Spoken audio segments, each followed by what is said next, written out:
Sa Malacañang nanumpa si Bohol Governor Aris Aumentado isip chairman sa Central Visayas sa League of Provinces of the Philippines para sa termino nga 2025 to 2028. Si Presidente Ferdinand Bongbong Marcos Jr.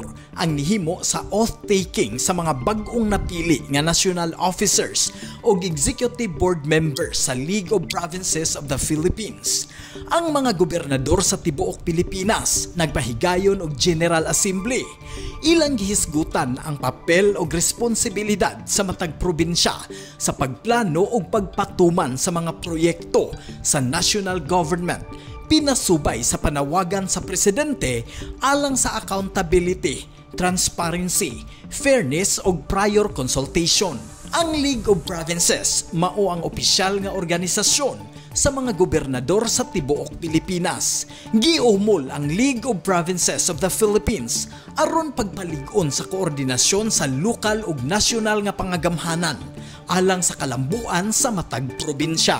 Makibalita sa Bohol News and Information.